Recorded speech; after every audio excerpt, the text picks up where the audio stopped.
after the stampede horror has again yet reported in the state of Bihar. 7 devotees, including 3 women, died in the stampede at a temple in Bihar's Jahanabad district last night.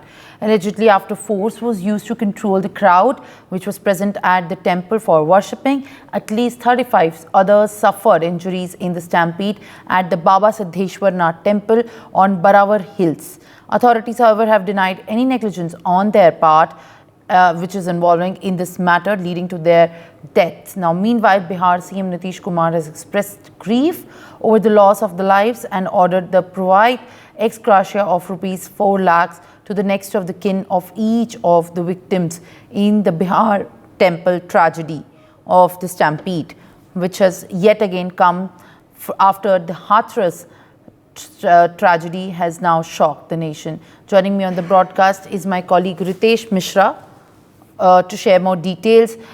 Ritesh, क्या बिहार में जो stampede हुआ है, इसके बाद जो सिर्फ सरकार की तरफ से, बिहार सरकार की तरफ से एक ये एक्स ग्रेशिया अमाउंट को रिलीज़ किया गया है, और इस समय जो ये मौत का आंकड़ा है बिहार में स्टैम्पीड को लेकर, क्या वो बड़ा है या वो 7 है, और उनके परिजनों का क्या कहना है? अब बिल्कुल देखिए कि सबसे पहले आंकड़े की बात करते हैं तो अभी भी आंकड़ा जो है वो 7 पर ही है, और जो घायलों की संख्या है वो ज्यादा है और उन्हें विभिन्न अस्पतालों में इलाज दिया जा रहा है। परिजनों का साफ तौर पर कहना है कि लापरवाही है, जिला प्रशासन की लापरवाही है, जो डीएम है जहानाबाद के जो एसएसपी हैं उनकी लापरवाही है।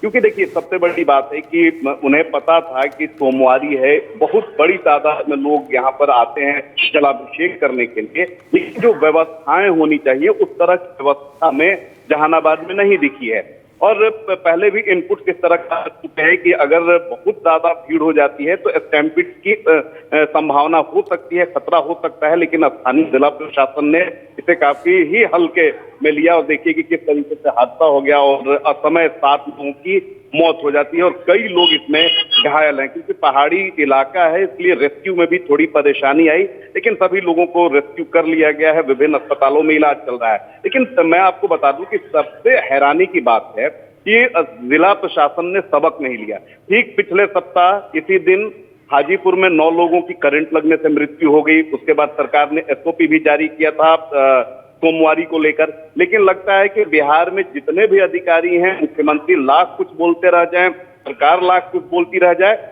लेकिन वो गंभीरता से लोगों की जान को नहीं लेते हैं, उनकी जान की कीमत को नहीं समझते हैं। और यही कारण है कि बिहार में इस तरह के हादसे हमेशा होते हैं। 1 सप्ताह पहले हादसा हुआ, कोई सबक नहीं लिया गया। अगर सबक लिया गया रहता तो इतना बड़ा हादसा नहीं होता और फिर 7 लोगों की जान असमय नहीं जाती। और देखिए, आप किसी को भी मुआवजा राशि दे देते हैं, ये सरकार का नियम है कि बिहार में कोई भी दुर्घटना हो, आकस्मिक घटना हो, उस पर किसी की मौत होती है तो फिर उसे 4 लाख रुपए की मुआवजा राशि प्रदान की जाती है। लेकिन सिर्फ 4 लाख रुपए किसी जिंदगी की आंकना ये बड़ा ही अमानवीय है। और बिहार में अधिकारी यही कर रहे हैं, क्योंकि लगातार जो लोग हैं उनके जो प्रत्यक्षदर्शी हैं, जिन्होंने इस घटना को अपनी आंखों के सामने होते हुए देखा, उनका साफ तौर पे कहना था कि व्यवस्था पुलिस की तरफ से कोई नहीं थी, न जिला प्रशासन ने किसी तरह की व्यवस्था की थी, और यही कारण है कि आज 7 लोगों की असमय मौत हो गई है।